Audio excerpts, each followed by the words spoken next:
Imagine stepping onto the field, the crowd roaring, the smell of fresh-cut grass rising with the summer heat, and every camera lens pointed at you not because you're chasing glory, but because you're about to set a record that no one in their right mind wants. Baseball, America's game, has always celebrated its legends Ruth, Mays, Jeter, but for every name etched in gold, there's another branded in infamy. These are the players who didn't make history by crushing home runs or throwing perfect games. No, they did it by missing, by collapsing, by doing something so rare and so disastrous that their names became forever linked to baseball's strangest kind of immortality. We like to talk about greatness in sports, but today, we're diving into the other side of the record book, the side filled with pain, perseverance, and sometimes a little unintentional comedy. Because in baseball, even failure can make you famous. Think about it, every swing has a shadow. Every victory has a flip side, and for some players, that shadow looms larger than life. These are the men who didn't break the game open, they broke the wrong kind of record. Some went down swinging, others just stood there, frozen as history happened to them. But one thing's for sure, each of them left a mark that even time can't erase. From hitters who couldn't buy a base hit, to pitchers who couldn't stop giving up home runs, to entire teams that couldn't win to save their lives, these stories remind us that baseball isn't just about perfection. It's about enduring imperfection under the brightest lights imaginable. It's hard to imagine a fall from grace quite like Chris Davis, just a few years earlier. He was baseball's golden slugger, the kind of power hitter who could change a game with one swing. In 2013 and 2015, he led the league in home runs, sending baseballs into orbit for the Baltimore Orioles and giving fans hope that their long rebuild was finally worth it. But in 2018, something went catastrophically wrong. Davis didn't just slump, he disintegrated in front of millions. That season, he finished with a .168 batting average, the lowest ever for a qualified hitter in modern MLB history. His on-base percentage fell to .243, and his slugging, a ghostly .296. It wasn't just a bad year, it was a baseball apocalypse, and he was at the center of it. But here's what made it worse. He was still owed $57 million. The Orioles had bet their future on him, and the check would keep coming until 2037. Imagine walking into the ballpark knowing that every at-bat you take is costing your team millions. While you can't seem to buy a hit, there were times fans would literally cheer when Davis managed to make contact with the ball. It didn't even have to be a hit. Just contact felt like a miracle. Some blamed the pressure of that massive contract. Others said it was mechanical. Maybe both. Baseball can crush confidence like few other things can, and Davis became the face of that collapse. Yet buried beneath the mockery and memes was a human story, a guy who had once soared higher than almost anyone and suddenly couldn't find his swing, his rhythm, or maybe even his belief. You could see it in his face after every strikeout. Disbelief, frustration, and eventually, quiet acceptance. In a game built on failure, where getting a hit just 3 times out of 10 makes you elite, Chris Davis became the cautionary tale of what happens when that failure refuses to end. Baseball is a game of moments, some that define greatness, others that haunt you forever. For Chan Ho Park, April 23, 1999 was the day the baseball god stopped smiling. He wasn't a bad pitcher by any means. In fact, during the 1998 season, he posted a respectable .371 ERA and had one of the lowest home run rates in the league. He was steady, disciplined, and proud to represent South Korea as one of the first successful Asian pitchers in Major League Baseball. But that night against the St. Louis Cardinals, the laws of probability shattered in front of 40,000 fans. The Los Angeles Dodgers held a comfortable 2-0 lead, and Park was cruising until the baseball universe decided to play a cruel joke. The bases loaded. Up came Fernando Tatis Sr., a name that, up until that inning, was just another solid hitter in the lineup. What happened next was absurd, improbable, and perfectly tragic. Tatis swung, and the ball rocketed into the left field bleachers for a grand slam.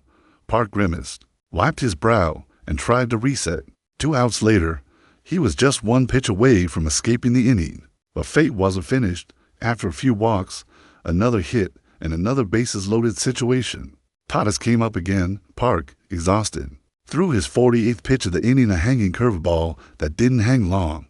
Tatis destroyed it. Another grand slam. Same inning, same pitcher, same victim. No pitcher before or since has ever allowed 2 grand slams in the same inning to the same player. Park's reaction said it all a mix of disbelief and resignation. Baseball can be merciless. In one inning, he went from solid to infamous. What makes it more ironic is that Tatis would later become known as the father of another MLB superstar, Fernando Tatis Jr., ensuring the Park-Tatis connection would live on in baseball lore. Park went on to have a long, respectable career, but no matter what he achieved afterward, that single inning was etched into eternity. Sometimes, history doesn't care whether you deserve it, it just picks you. Baseball loves extremes. It worships the home run, but quietly obsesses over the strikeout. And no player embodied that paradox more perfectly than Mark Reynolds. In 2009, Reynolds did what every power hitter dreams of. He launched 40 for home runs, crushed baseballs into the upper deck, and carried the Arizona Diamondbacks' offense on his broad shoulders. But with that glory came a record that no slugger ever once attached to their name: 223 strikeouts in a single season. It was a number that looked like a typo, something so absurd that fans had to double-check the stats. 223 times he swung, missed, and trudged back to the dugout. But here's the thing about Reynolds: he wasn't bad. In fact, he was a good hitter in his own reckless way. He hit .260 that season, walked a decent amount, and played every game with swagger and aggression. Reynolds knew exactly what he was. He once joked, "If I'm not striking out, I'm not swinging hard enough," and he meant it. For him, every at-bat was an explosion waiting to happen. Yet, that record exposed the truth about baseball's shifting DNA. The game was evolving toward power, velocity, and risk. Reynolds wasn't broken, he was the prototype for the future. Still, fans remember the whiffs. From 2008 to 2011, he led the league in strikeouts for straight seasons, racking up 830 for kiloseconds in just under 2,500 plate appearances. That means 1 out of every 3 times he stepped to the plate, he struck out. Imagine striking out 33% of the time at your job and still being one of the best at it. That's baseball in a nutshell. Reynolds' record wasn't shameful. It was symbolic. The home run era demanded sacrifice, and his came in the form of missed swings and empty air. The irony is that in another era, he might have been benched for his strikeout numbers. But in the modern game, his power made him valuable. Baseball forgives a lot when you hit 40 bombs. Reynolds taught us something uncomfortable. You can chase greatness, but it might come at the cost of your dignity. If there was ever a season that defined rock bottom, it belonged to the 2020 for Chicago White Sox. Baseball is a long game, 162 games long, to be exact. It's designed to separate the lucky from the truly good. But for the Sox, that marathon became a slow-motion car crash. By the time the season ended, they had lost 121 games, more than any modern era team. To put that in perspective, even the legendary 1962 Mets, the benchmark of futility, lost only 120. The White Sox didn't just flirt with disaster, they bought a dinner, took it home, and signed a long-term lease. They were eliminated from playoff contention in August, 2 months before the postseason even started. The team that once produced icons like Frank Thomas and Mark Burrell was now a ghost ship adrift in the standings. Their offense was lifeless, managing just 507 runs all season, nearly 100 fewer than the next worst team. The lineup was a black hole of missed opportunities and strikeouts. Their collective batting average, a miserable .221. Pitching, even worse. They gave up 813 runs, walked 643 batters, and traded away their ace Dylan Cease, leaving the rotation held together by rookies and desperation. But it wasn't just bad luck, it was a cultural collapse. Disconnection between management and players, low morale, empty stands, and constant losses turned every game into a quiet funeral. It wasn't just that they were bad, it was that they seemed resigned to being bad. For long-suffering fans on the South Side, it was betrayal disguised as baseball. Some joked that the best thing about the 2020 for White Sox was their ability to make everyone else feel better about their own teams. And yet, in that historic failure, there's something almost poetic. Baseball records don't discriminate between triumph and tragedy, they just record the truth. Someday, when a new generation looks back at 2024's box scores, they'll see that record and maybe chuckle. But for those who lived it, it was pain, week after week. Still, baseball's beauty is that tomorrow always comes. Every loss resets to a new first pitch. In baseball, every pitcher fears that one season when nothing works, when the fastball loses its bite.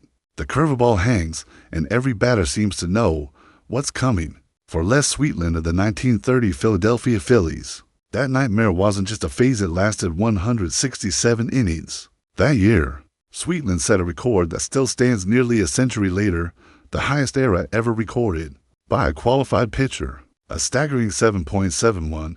That number is so high it practically belongs to a Little League scorecard, not Major League Baseball. To put it in perspective, the league average era that year was for .97, which already tells you offense was off the charts in 1930. But even in that hitting-friendly environment, Sweetland was in a league of his own. He gave up 145 earned runs in those 167 innings, meaning hitters didn't just beat him, they feasted. Opponents batted .36 for against him, and he finished with a 7-15 record. But before you imagine Sweetland as some tragic clown of the diamond, consider this. He kept pitching. Game after game, he took the mound knowing that the odds and his own stats were stacked against him. The Phillies weren't exactly a powerhouse either. Their defense leaked runs like a sieve, and Sweetland often pitched with no run support, no mercy, and no escape. There's something almost noble in that kind of endurance. Baseball in the 1930s didn't have analytics or relief specialists. If you were a starter, you pitched until your arm fell off. Managers didn't pull you after a few bad innings. You finished what you started, even if it meant giving up 10 runs. Sweetland wasn't pitching for glory. He was pitching because someone had to. And that's the haunting beauty of baseball history. It remembers not just the legends, but the survivors, the men who endured humiliation so that the game could go on. His career ended a few seasons later, quietly and without fanfare, but his name remains carved in one of the strangest corners of the record books, a reminder that not all endurance leads to greatness, yet every inning thrown in defeat still echoes with a kind of courage. There are bad starts, and then there's the 1988 Baltimore Orioles. That spring, hope was high in Baltimore. The season was young, the air was warm, and the Orioles, a team with a proud legacy, were ready to turn the page. But baseball can be cruelly patient. It doesn't destroy you in one moment, it does it one inning at a time. The Orioles opened the season with a loss, then another, then another. Days became weeks, and still no win. By the time they reached 0-10, fans were joking nervously. By 0-15, the laughter had stopped. When they hit 0-21, the laughter had turned to disbelief. It was the worst start in Major League history, a collapse so monumental that it felt like the universe itself was conspiring against them. Every game seemed cursed. Their bats went cold. Their bullpen imploded. Their defense fell apart at the worst times imaginable. Players started pressing, trying to play hero baseball, swinging for the fences, overthrowing on routine plays, desperate to end the streak. But baseball doesn't reward desperation, it punishes it. The Orioles manager at the time, Cal Ripken Sr., was fired just 6 games into the skid. His own son, Cal Ripken Jr., the Iron Man of baseball, was forced to watch helplessly as the team fell deeper into despair. It was humiliation on a nightly basis, broadcast across the nation. Finally, on April 29, 1988, after 21 straight losses, the Orioles did something that felt almost foreign. They won. Ironically, the victory came against the Chicago White Sox, a team destined decades later to share their pain. The players celebrated like they'd won the World Series. The weight of a month-long nightmare finally lifted. The crowd erupted not out of triumph, but relief. The rest of the season didn't go much better. They finished 54-107.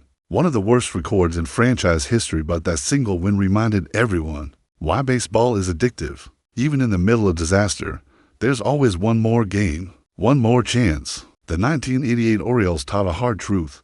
Sometimes history doesn't crown you for greatness, it brands you for perseverance. When you hear the name Nolan Ryan, you think of dominance of a man who threw baseballs like thunderbolts and treated hitters like they'd wandered into a gunfight with a stick. 7 no-hitters, over 5,700 strikeouts, and a fastball that looked like it broke the laws of physics. But hidden in that mountain of greatness lies one of baseball's strangest contradictions. Nolan Ryan also holds the record for the most career wild pitches, 277 of them. That's 277 times his legendary right arm couldn't be contained. When even his catcher had no idea where the next pitch would land, it's easy to forget how raw and ferocious Ryan's stuff really was. In an era before radar guns and spin rates, hitters swore they could hear the ball whistle past them. But with that velocity came chaos. His fastball would rise late, his curve would snap violently, and sometimes it was simply uncatchable.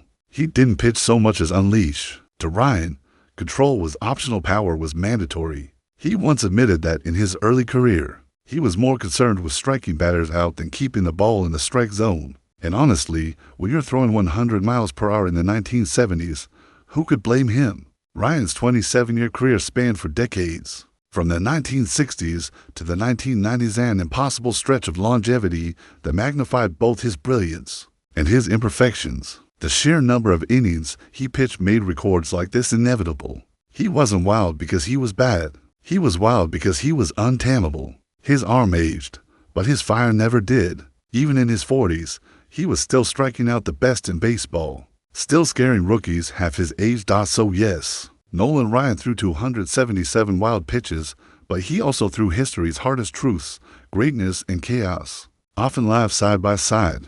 You can't rewrite baseball's legends without including the mess that made them immortal. In baseball, toughness doesn't always come from towering home runs or dazzling plays. It sometimes comes from simply standing your ground. For Craig Biggio, that was literal. Over his 20-year career with the Houston Astros, he was hit by a pitch 285 times, more than any other player in Major League history. That's not a typo. 285 times, a baseball traveling at 90 miles per hour found his ribs, shoulders, or elbows. Most players flinch when the ball comes inside. Biggio leaned into it. What's remarkable is that it wasn't recklessness, it was strategy. Biggio had an almost fearless approach at the plate, crowding close to the strike zone, daring pitchers to throw inside. And when they did, he didn't dance away. He let it happen. He wore those bruises like armor. Pitchers used to say it was like he wanted to get hit. But Biggio wasn't just absorbing pain for nothing, he was getting on base. His career on-base percentage was .363, boosted by those hit-by pitches that turned into quiet, painful walks to first. It wasn't glamorous, but it was gritty, and that's what made him great. And he didn't just do it in meaningless situations. He was hit 7 times with the bases loaded, bringing in runs without even swinging. In those moments, the crowd didn't cheer for a majestic homer, they roared for a man who'd just taken one for the team. Biggio's courage wasn't in dodging danger, it was in accepting it. His willingness to stay close to the plate reflected his entire career. Consistent, selfless, relentless. The bruises added up, but so did the accolades. 7 All-Star selections, 4 Gold Gloves, 5 Silver Sluggers, and in 2015, a Hall of Fame induction. By then, the bruises had long faded, but the legend hadn't. Biggio's story reminds us that greatness doesn't always glitter, it sometimes winces. Most players dream of being remembered for something historic, an MVP season, a record-breaking moment, a walk-off home run that cements their legacy. For Chris Davis, history had other plans, not content with owning the lowest batting average in modern baseball. His 2018 season also became infamous for another reason. It produced the worst single-season WAR wins above replacement ever recorded by a position player, at -3.3. To put that into perspective, a replacement-level player some random guy called up from the minors would have given the Orioles 3 more wins just by existing. Davis didn't just struggle. He actively made his team worse. WAR is meant to capture everything: offense, defense, base running, all the ways a player helps his team win. In Davis's case, every column went red. His bat was lifeless, his defense sluggish, his confidence shattered. He wasn't just in a slump, he was in a spiral. Every at-bat felt like deja vu, a weak swing, a slow jog back to the dugout, another boo from a fan base that had once adored him. And through it all, his contract loomed: $161 million for 7 years, one of the biggest ever handed out by the Orioles. The pressure of that deal became its own weight, and the worse he performed, the heavier it grew. But behind those numbers was a human unraveling. Davis later admitted he battled anxiety and mental exhaustion during that stretch. The game he loved had turned into a cage. What makes his story tragic isn't the record, it's how hard he tried to climb out of it. Even in his lowest moments, he never hid. He kept showing up, facing reporters, taking his swings. And while fans mocked, many quietly respected that resilience. Baseball can expose you, humiliate you, strip away every ounce of ego, but it can also teach humility in ways nothing else can. Chris Davis's 2018 season will forever be a statistical disaster, but it's also a rare mirror of what failure truly looks like in sports: public, punishing, and painfully human. In baseball, greatness and imperfection often share the same stat sheet. Bert Blouin, a Hall of Fame pitcher and two-time World Series champion, knew that better than anyone. For 2 decades, he was one of the game's most consistent arms and artists with a curveball so sharp it made hitters buckle. Yet in 1986, pitching for the Minnesota Twins, that same curve seemed to hang just a little too long, and his name became attached to one of the strangest records in MLB history: the most home runs allowed in a single season. 50 baseballs sailing over fences across America. 50 moments that made him look scoured in disbelief. It sounds disastrous, but context changes everything. Blauvin wasn't washed up or lost. He actually pitched well that year. He threw 271 innings, won 17 games, and posted a respectable 4.01 ERA. But his pitching style was always a double-edged sword. He attacked hitters, challenged them, dared them to swing. And when you pitch to contact for nearly 300 innings, sometimes those swings connect. In an era before pitch counts and analytics-driven rotations, pitchers like Blauvin lived and died by their endurance. Every start was a marathon, and by the 9th inning, even the best curveball could betray you. Yet that 1986 season didn't define him. It illuminated what made him unique. He didn't fear the long ball because he knew his job wasn't to be perfect. It was to keep showing up, taking the ball, and throwing it with conviction. Most pitchers would crumble under that many home runs, but Blauvin didn't. He kept grinding, kept trusting his stuff, and 6 years later, he retired with 287 wins and over 3,700 strikeouts, numbers that secured his place in Cooperstown. That's the paradox of Blauvin's record. It's ugly on paper, but beautiful in spirit. It's the story of a man who kept pitching, no matter how many times the ball left the yard. Baseball has always celebrated its masters of the bat truth, Williams, Griffey, but what about the opposite end of that spectrum? Meet Bill Bergen, a catcher who played from 1901 to 1911 and somehow managed to build a full major league career, while being, statistically, the worst hitter in history. Over more than 3,000 plate appearances, he recorded just 516 hits and finished with a career batting average of .170, the lowest ever by any player who actually qualified to be on that list. In simpler terms, if you or I picked up a bat and closed our eyes, we might have done about as well. But here's where the story takes a turn. Bill Bergen wasn't useless. Far from it.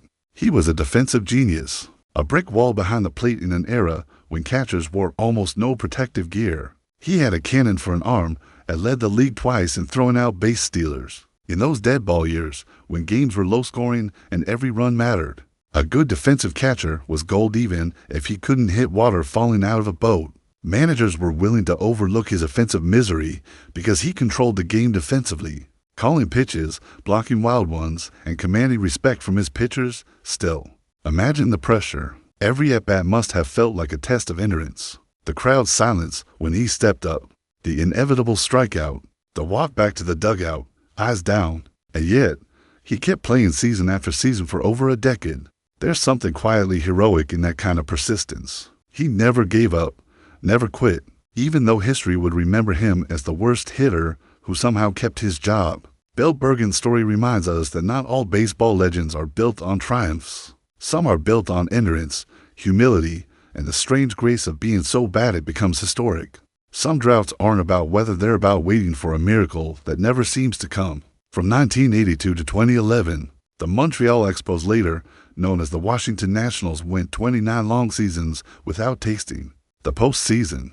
29 years of spring training hope, summer disappointment, and autumn silence. In that time, entire generations of fans grew up, graduated, and started families before ever seeing their team play a single playoff game. Baseball, the sport that thrives on second chances, seemed to have forgotten them. The Expos story is one of heartbreak and unrealized potential. They had talent, real talent. In the early 80s, they fielded stars like Tim Raines, Andre Dawson, and Gary Carter, players who defined an era. Yet every time the team got close, something went wrong: an untimely injury, a late season collapse, or simply bad luck. Then came 1994, the season that should have changed everything. The Expos had the best record in baseball, their young roster electric, the city alive with belief. But then the strike hit. The season ended abruptly, the playoffs canceled, and the Expos' dream season evaporated overnight. That strike didn't just end a year, it ended an era. Fans never recovered, and ownership soon began dismantling the team piece by piece. By 2004, the Expos were gone. The franchise moved south, reborn as the Washington Nationals. But the drought followed them like a curse, extending into the new city, a ghost from Montreal haunting every losing season. Not until 2012 did the Nationals finally break through, clinching their first postseason berth. When it happened, it felt like more than a win, it was an exorcism. Decades of futility, forgotten summers, and empty seats finally gave way to cheers that echoed across the cities. For the fans who had waited since the days of Olympic Stadium, it wasn't just baseball justice, it was closure. The record books may label it as the longest postseason drought in history, but for those who endured it, it was a lesson in loyalty. When people hear the name Cy Young, they think of dominance, excellence, and the award that bears his name, a trophy every pitcher dreams of winning. He's the symbol of greatness on the mound, the gold standard of what it means to pitch with endurance and mastery. But what most people forget or never knew is that Cy Young also holds one of baseball's most quietly brutal records, the most career losses in Major League history, a staggering 316. That's not a typo, not a blemish, but a number that tells the other half of the story of baseball's most durable arm. Young's career began in 1890 and stretched across 20 grueling seasons, during which he started 815 games and completed 749 of them. Think about that, 749 complete games. In an era before specialized bullpens or pitch counts, Cy Young was his own closer, his own insurance policy. If he took the ball, he finished the job, no matter how many hits, runs, or innings it took. Over that time, he pitched 7,356 innings, more than any pitcher before or since. And when you throw that much, losing 316 times isn't a stain, it's a side effect of greatness. Those losses weren't the result of mediocrity. They were the consequence of longevity. Every time he took the mound, he risked another defeat. But that's what made him who he was. He didn't fear the scoreboard. He respected the grind. For every one of those 316 losses, there were 511 wins, the most in baseball history. In the end, his story isn't about perfection, it's about persistence. He pitched through eras, through rule changes, through the birth of modern baseball itself, when the mound was lowered, when balls were redesigned, when the game itself evolved. Cy Young kept pitching. His name is immortal now, synonymous with the very concept of pitching greatness. But behind that bronze legacy lies a truth few remember. Even legends lose more than anyone else, because they dare more than anyone else. In baseball, few roles are more unforgiving than the closer. You enter when the pressure is suffocating, when the margin between glory and collapse is just one misplaced pitch, one bad night, and you're the villain. But one perfect inning, and you're the hero who seals the deal. Rich Goose Gossage, one of the most intimidating relievers the game has ever seen, lived his entire career in that razor-thin space and paid the price. He retired as a Hall of Famer, a 9-time All-Star, and one of the original firemen of the bullpen. But tucked within his legendary resume lies one record no pitcher ever wants: the most blown saves. In Major League history, -11 to understand that number, you have to understand the era. This wasn't modern baseball, where closers throw one clean inning and rack up 40 saves a year. Gossage came in when the game was chaos. He didn't wait until the ninth, he often entered in the 7th or 8th. With runners already on base, the tying run at the plate, and no margin for error. He wasn't saving games. He was saving disasters. His job wasn't to be perfect, it was to be fearless, and he was. His fastball was a missile, his mustache a symbol of menace. Batters didn't just face him, they survived him. But when you pitch that often, in that many tight spots, eventually, the math catches up. 112 blown saves sounds like failure, but it's really a reflection of volume and courage. He also converted 310 saves, ranking among the best of his time. His save percentage of roughly 73% might seem ordinary by today's standards, but back then, it was elite. Because Goose Gossage didn't pitch with caution, he pitched with fire. He once said, "I'd rather lose throwing my best stuff than win by being afraid." That mindset defined him. Yes, he blew saves, but he also redefined what it meant to close. He turned a role into a personality, a performance, a war cry. His record reminds us that heroes don't avoid failure, they take the ball again the next night. If baseball is theater, Reggie Jackson was its leading man, loud, confident, magnetic, and larger than life. They called him Mr. October for a reason. When the lights burned brightest, he delivered. But for all the clutch home runs and swaggering confidence, Jackson also owned a record that stood in perfect contradiction to his legend. the most career strikeouts by any batter in MLB history, with 2,597, nearly 2,600 times. The man who defined postseason greatness walked back to the dugout empty-handed, and somehow, that made him even more fascinating. Jackson was never afraid to fail. He swung hard every time because he believed every swing carried the potential for fireworks. In an era before launch angles and analytics, he was the prototype for modern power hitters, a man who lived by the home run and died by the strikeout. He once said, "Fans don't boo nobodies." It was his way of saying that every strikeout, every jeer, was proof he mattered.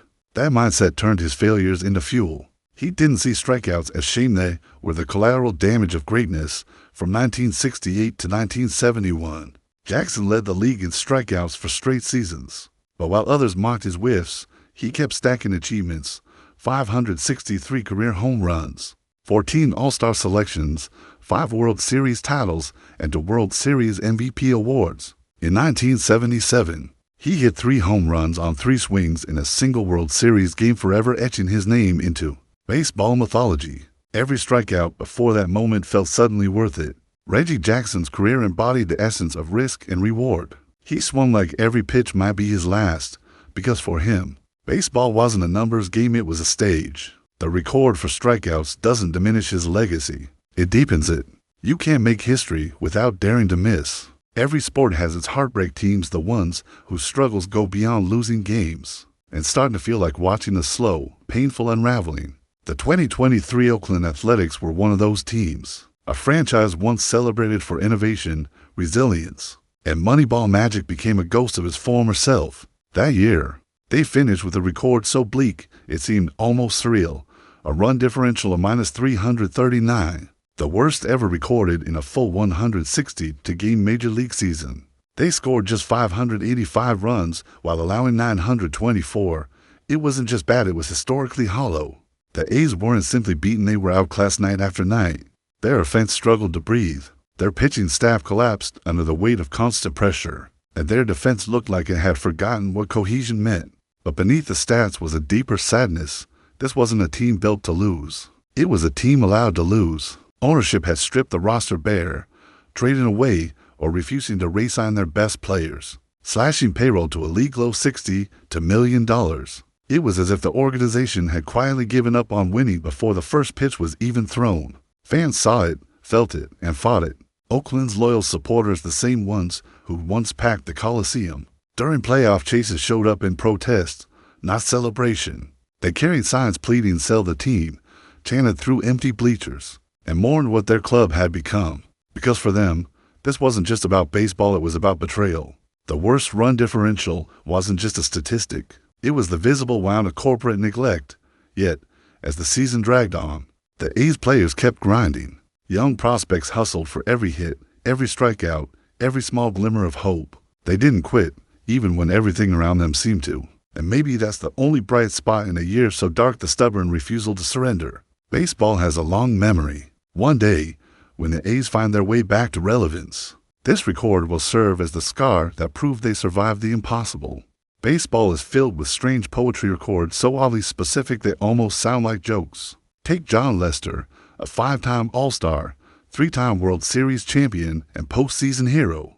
A man who beat cancer, outdueled legends, and earned the respect of every dugout he entered. Yet, for nearly a decade, he also carried a bizarre and hilarious distinction: the longest hitless start to a career in Major League Baseball history. From 2006 until 2015, Lester went 0-4-66 at the plate, 66 at-bats, 66 failures, not even a bloop single, not a lucky bunt, nothing. The man could dominate on the mound but looked cursed with a bat in his hands. And then, on a summer night in July 2015, it finally happened. Facing the Cardinals' John Lackey, Lester hit a ground ball that ricocheted off Lackey's leg and rolled into the outfield.